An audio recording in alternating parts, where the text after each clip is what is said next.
ഉള്ള ആഗമന കാലത്തിൽ ഇവിടെ നമ്മൾ കടന്നു പോവുകയാണ്. ചെറിയ നോമ്പ് കാലഘട്ടമാണിത്. ചെറിയ നോമ്പ് കാലഘട്ടം പലപ്പോഴും അത് വലിയ നോൻപ് കാലഘട്ടമായാലും നോൻപ് എപ്പോഴും വരണത് പ്രായശ്ചിത്തത്തിൻ്റെ ഭാഗമായിട്ട് വരുന്നതാണ്. പ്രായശ്ചിത്തം എപ്പോഴും പശ്ചാത്താപത്തിൻ്റെ ഭാഗമായിട്ട് വരുന്നതാണ്. പശ്ചാത്താപം എപ്പോഴും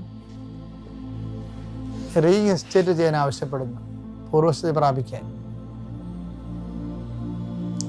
വരപ്രസാദത്തിൻ്റെ പൂർവസ്ഥിതി, ജ്ഞാനസ്ഥാനത്ത് നമുക്ക് ലഭിച്ച വരപ്രസാദം, അതിനുശേഷം പരിശുദ്ധ കുർബാന സ്വീകരണത്തിന് ശേഷം നമുക്ക് ലഭിച്ച വരപ്രസാദം, അതിനൊപ്പം തന്നെ സ്ഥൈര്യലേപനത്തിലൂടെ നമുക്ക് ലഭിച്ച വരപ്രസാദം, അതുപോലെ ജീവിത വിളിയുടെ കുദാശകളായ വിവാഹം, തിരുപ്പട്ടം, അതുപോലെ തന്നെ കോൺസെക്രേഷനായിട്ടുള്ള ദൈവവിളികൾ, അതിലൂടെ നമുക്ക് ലഭിച്ച ദൈവവരപ്രസാദം. ഇത് റീഇൻസ്റ്റേറ്റ് ചെയ്യാൻ വേണ്ടിയാണ്, അതായത് പഴയ പൂർവസ്ഥിതിയിലേക്ക് വരാൻ, ആദ്യകാല വരപ്രസാദത്തിലേക്ക്.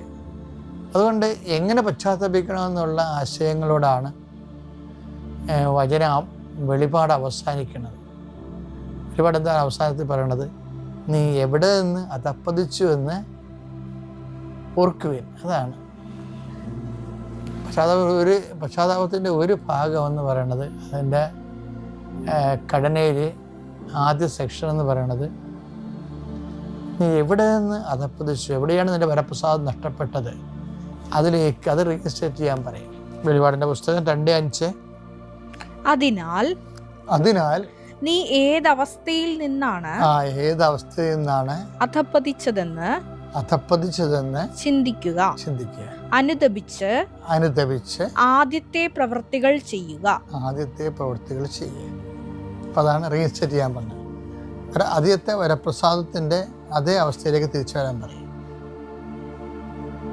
ആദ്യത്തെ പ്രവൃത്തികൾ എന്ത് തന്നെ, വരപ്രസാദം നഷ്ടപ്പെട്ട സ്ഥലം ഇവിടെ വെച്ചാണ്. അതുകൊണ്ട് വരപ്രസാദം നേടിയെടുക്കാൻ വേണ്ടി ശ്രമിച്ച ആ സ്ഥലത്തേക്ക് തിരിച്ചു വരാൻ പറയും. അപ്പം അതിനെ അനുതപിക്കാൻ പറയുന്നുണ്ട്. പക്ഷേ അനുതപിക്കുന്നതിന് ഉള്ള ഗ്രൗണ്ട് എന്താണ്? അവിടെയാണ് എല്ലാവർക്കും തെറ്റിപ്പോകുന്ന ഒരു കാര്യം. സുവിശേഷത്തെ വിശ്വസിക്കാതെ ഒരാൾ അനുതപിച്ചിട്ട് കാര്യമില്ല. അനുതാപത്തിൻ്റെ അടിസ്ഥാനം സുവിശേഷമാണ്. സുവിശേഷം ദൈവത്തിൻ്റെ മനസ്സാണ്. അപ്പം ദൈവത്തിൻ്റെ മനസ്സിന് അനപേക്ഷണീയമായിട്ടാണ് ഈ അനുതാപം വരേണ്ടത്. അതുകൊണ്ടാണ് കർത്താവിൻ്റെ ആദ്യ വാക്ക് എന്താണ്? അനുതപിക്കുക, സുവിശേഷത്തിൽ വിശ്വസിക്കുക. മർക്കോസിൻ്റെ 1:15. അവൻ പറഞ്ഞു സമയം പൂർത്തിയായി, ദൈവരാജ്യം സമീപിച്ചിരിക്കുന്നു. അനുതപിച്ച് സുവിശേഷത്തിൽ വിശ്വസിക്കുവിൻ. അനുതപിക്കുന്നതിന്റെ ബേസ്മെന്റ്, അടിസ്ഥാനം എന്ന് പറയുന്നത് സുവിശേഷമാണ്. സുവിശേഷം എന്ത് ചെയ്യണം? വിശ്വസിക്കണം. ഈ അനുതാപം ഇല്ലെങ്കിൽ എന്ത് പറ്റുമെന്നറിയാവോ? വിശ്വാസം ദൈവം എടുത്തു കളയും. പല ആൾക്കാർക്കും വിശ്വാസം നഷ്ടപ്പെടുന്നതിൻ്റെ കാര്യം അവർക്ക് ബുദ്ധിപരമായിട്ട് ഞാൻ വിശ്വസിക്കണില്ല എന്നല്ല പറയണത്. അവർ അനുദപിക്കാൻ പറ്റാത്ത അവസ്ഥയിൽ ചെന്ന് ചാടും. എന്നിട്ട് അവസാനം വിശ്വാസം നഷ്ടപ്പെടുന്നതാണ്. അതാണ് ദീപപീഠമൊക്കെ തെറിപ്പിച്ച് കളയെന്ന് പറയുന്നില്ലേ? അത് ഈ വെളിപാടിൻ്റെ കൂടെ പറയണതാണ്. 2:5-6. അതിനാൽ നീ ഏതവസ്ഥയിൽ നിന്നാണ് അധപ്പതിച്ചതെന്ന് ചിന്തിക്കുക. അനുദപിച്ച് ആദ്യത്തെ പ്രവൃത്തികൾ ചെയ്യുക. അല്ലെങ്കിൽ ഞാൻ നിന്റെ അടുത്ത് വരികയും നിന്റെ ദീപപീഠം അതിന്റെ സ്ഥലത്ത് നിന്ന് നീക്കിക്കളയുകയും ചെയ്യും. വിശ്വാസം നഷ്ടപ്പെടുന്നത് അനുതാപമില്ലാതെ മാസങ്ങൾ തുടരുമ്പോൾ ക്രമേണ വിശ്വാസം ക്ഷയിക്കാൻ തുടങ്ങും. അങ്ങനെ ക്രമേട്ട് നീ വിശ്വസിച്ചിട്ട് വലിയ അനുതാപമില്ലാത്ത ആള് വിശ്വസിച്ചുകൊണ്ട് പ്രത്യേകിച്ച് കാര്യമൊന്നുമില്ല.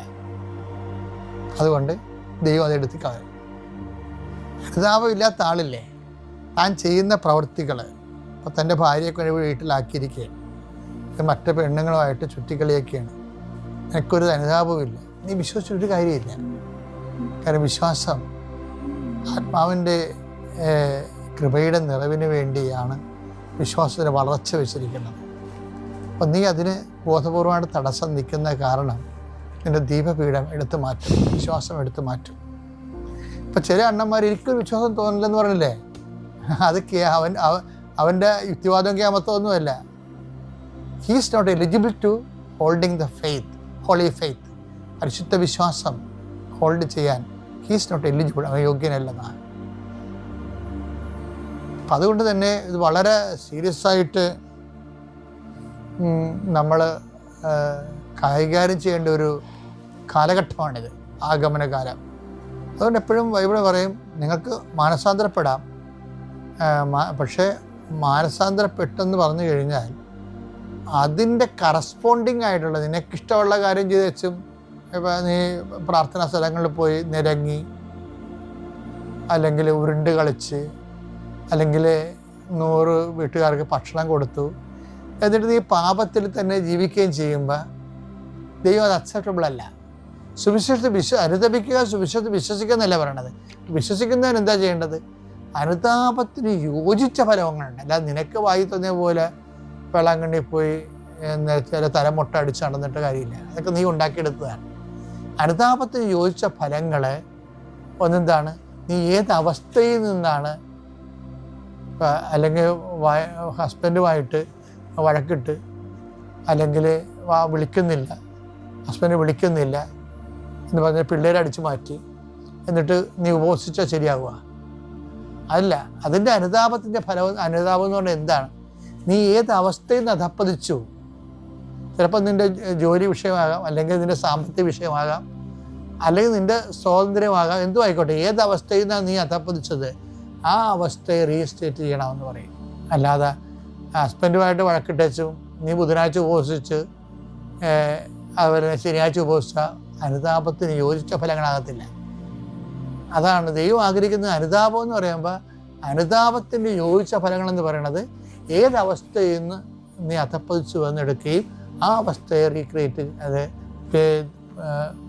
ആ അവസ്ഥയിലേക്ക് തിരിച്ചു വരികയും ചെയ്യണം. വളരെ ആത്മാർത്ഥമായിട്ടുള്ള ഒരു വിഷയമാണത്.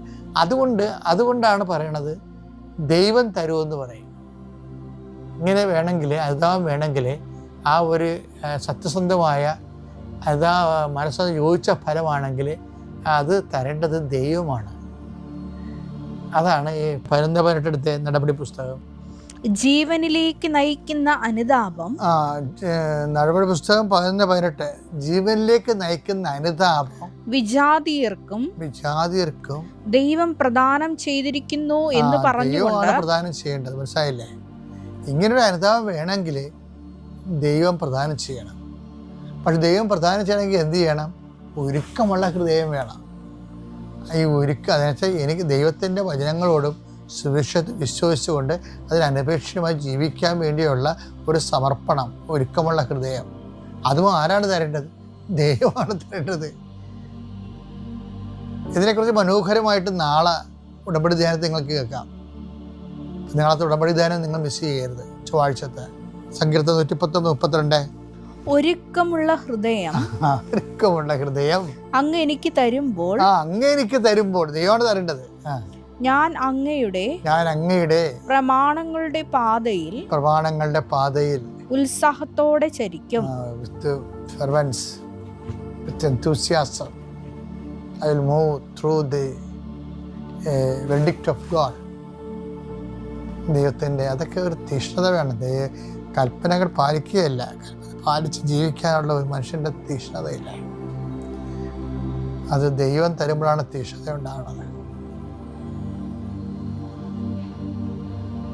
ദൈവസ്നേഹം വളരുന്ന ദൈവസ്നേഹമാണ് ഇതിൻ്റെയൊക്കെ ബേസ്മെൻ്റ് എന്ന് പറയുന്നത്.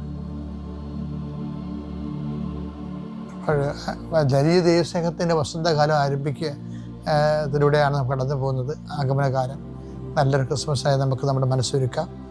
ദൈവം നമ്മളെ അനുഗ്രഹിക്കട്ടെ. Praise the Lord.